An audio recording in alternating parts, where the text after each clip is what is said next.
Yo, it's me, Waifu Belector, the only fair human on Earth, the last truth teller on Earth, the hive mind nemesis, here to talk about a bit of a tiring topic. Of course, in the realm of video games still. It's something I get so sick of seeing, and that's this generalized idea of what games you're supposed to like, and what games are acceptable to like and get excited about. It's actually a pretty simple bracket on the surface of what games you're supposed to like and what games you're supposed to hate, but it's just completely incorrect. And when you look at it beyond the surface, it's horribly inconsistent. Put simply, which games are the darlings? Which ones are you supposed to like? You should like single player games first and foremost, right? And then you should like indie games. Those are where the good games are, is the narrative. Multiplayer games are not very good. Those are the enemy. And if a multiplayer game plans on attempting to stick around for a while, better known as live service, well, that game is super bad, especially if it's a big budget AAA title, because big budget games are the worst. Now, I don't believe any of that, but this is where we are in gaming. This is what you have to believe. This is the only rhetoric that people feel comfortable spouting off on the internet because it's what is being pushed as correct. And it isn't correct. It's incredibly wrong. And it has us judging games completely wrong. But before I get into explaining why it's so wrong, let's take a kind of brief detour into how it got like this and who's pushing this narrative. So you have to understand, it's never the current enjoyer of things running the show. The current generation of gamers are not in control of the narrative. It's the previous generation. Because they're older and they've been at it before you got started, they've obtained higher seats of power within games media. And so a lot of these people are upwards of 35. So what they remember of gaming and their nostalgia for gaming is actually fucking retro right now. The thing about being in a prominent media position though is now you can push those retro narratives. They remember you'd buy a game, you'd play it, and it was over. No DLC or added patches. They remember local multiplayer. You play until you're bored, and maybe a sequel will come. Not all this online, get on the mic, live service, update stuff. And so that stuff is bad to them. Listen, people are just in general ruled by their nostalgia, this warped idea of things they don't have anymore. And all that's currently happening with gaming is that we are being bombarded with rhetoric bred from the collective nostalgia of a generation. Well, that and just basic human contrarianism, liking the popular thing is always a no-no. So obviously then conversely, liking indie content is automatically good. But yeah, in short, these pretty baseless sentiments that have become all too commonplace are an agenda of current games media. And hey, I've gotta hand it to them. They've spread their message to worrying success. But okay, now we know what's going on. So what makes this narrative a false one though? Let's start off by taking a look at live service, right? Live service is evil. If you hear it, you're supposed to run for the hills. Bad game, right? Well, not exactly. In fact, I'm willing to bet if you're watching this, there's at least 1 or 2 live service games that you frequently engage with. And that's probably not because you're hypnotized by big AAA corpo witchcraft. It's more likely that you enjoy it and think it's a good game. And it probably is. Do you like Fortnite, Genshin, Warzone, Destiny, Brawlhalla, League of Legends, Honkai Star Rail, Smite, Fall Guys, Apex Legends, Naraka Blade Point, anything? Or no, all bad games, huh? And are you telling me the reason they're bad is because they persist? Because that's what live service means. Why does a good game continuing to provide updates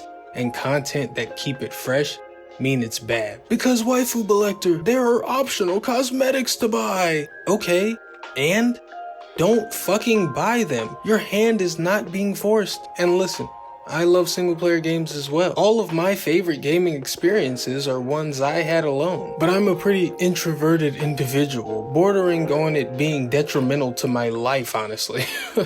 But me loving single player games doesn't mean I have to hate and devalue multiplayer games and think they're bad. I play a lot of multiplayer games. I like multiplayer games and think a lot of them are really fucking good. To the point that one could argue they put some of single player's best to shame. And furthermore, there is nothing inherently wrong with live service. In fact, in an age where games can be updated, patched, added onto, and improved without having to create an entirely new foundation, it actually makes a lot more sense for competitive multiplayer games to operate this way. But that's not how people react. Thanks to nonsensical games media journalism and biases, they've conditioned people to hear live service and think the game is bad, when in fact, you probably actually enjoy these games. So I'm just confused about what we want as a community who hates live service. Really, like, what do we want? Do you prefer spending a full $70 for minuscule changes like NBA 2K, Madden, FIFA, and often Call of Duty? Or do you just want a perfectly good game that has no reason to abandon itself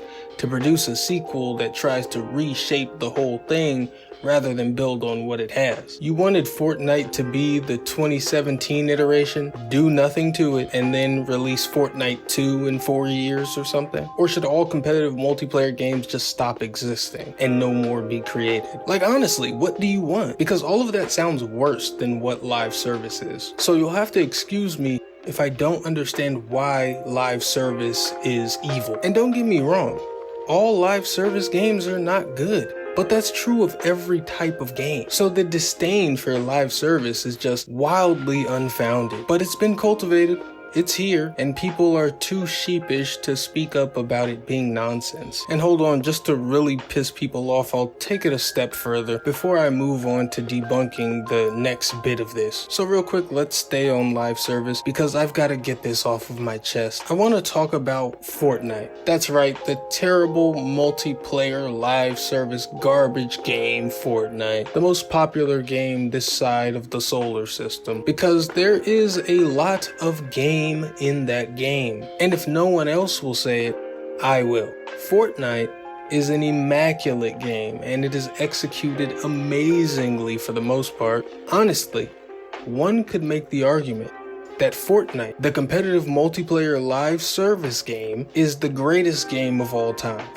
And I'm not even saying I necessarily believe that, but my point is, I don't think it's ridiculous to say. The game is constantly being updated, constantly changing, constantly expanding, constantly providing more, and it's free. What's bad about that? And at the base of it all, the game runs well and has a creative building mechanic at the heart of its gunplay. Not to mention, if I don't want to play a shooter, I don't have to. And I can still play Fortnite. I can play a nice arcade racer and it still be Fortnite. I can play a Guitar Hero Rock Band-esque rhythm game and it's still Fortnite. I can play what is essentially Lego Minecraft and it's still Fortnite. All of those games that are within the game are constantly receiving updates and additions. And once again, it's all free. So I say again, there is a lot of game in this game. So yeah, if you want to talk about quality mixed with bang for your buck, mixed with cultural impact and influence, it is not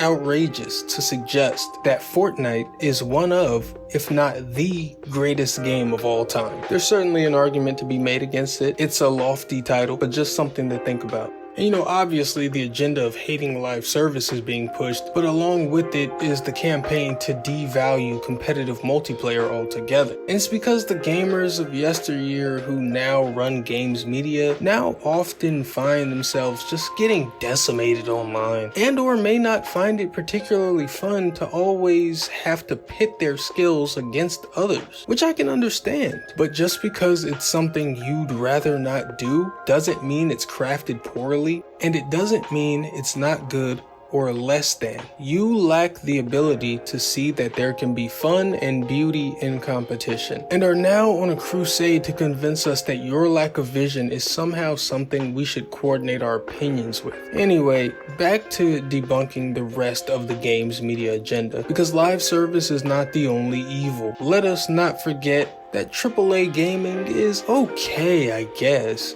but it's boring. Nothing interesting happening and all the games are the same. Of course, when a big one comes out, the same people pushing this rhetoric buy the games and rave about how good a lot of them are, and the hypocrisy is staggering. But never forget that indie games are better, or at least that's what you're supposed to believe. And it's as simple as these big AAA companies and games have so much more money to create a spectacle or to poach some truly outstanding talent and produce amazing shit. Not to mention, the marketing budget allows them to let everyone know that the game is coming. And since everybody knows about these games, everybody thinks they're cool, the only way to be a real hipster douche pretentious gamer is to only like indies, man.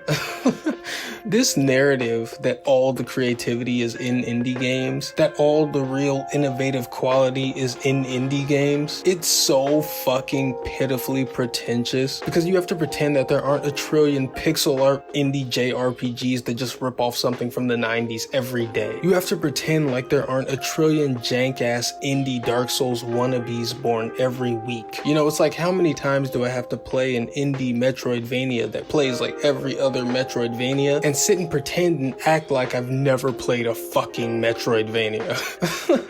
And listen, I like all that's fine. But the point I'm getting at is that indie games follow trends and copy things just like AAA games do. They just have lower budgets and less advertising. Some of them are good, some of them are bad, just like AAA gaming. Some of them are creative, some of them are not, just like AAA gaming. Some of them are art, and some of them are a silly good time, just like AAA gaming. Being an indie dev isn't magic. Indie devs are producing the best shit is just a lie. It just sounds cool to say. It's some contrarian hipster shit to say. I mean, are there indie games in existence that are some of the best shit? Oh, for sure. But on average, are indie games steadily better than games from big devs or publishers? No, I don't think so. You can ask just about anyone, even the people that would tell you indie's where it's at, to name what they think are the top 10 greatest games of all time, and I'm willing to bet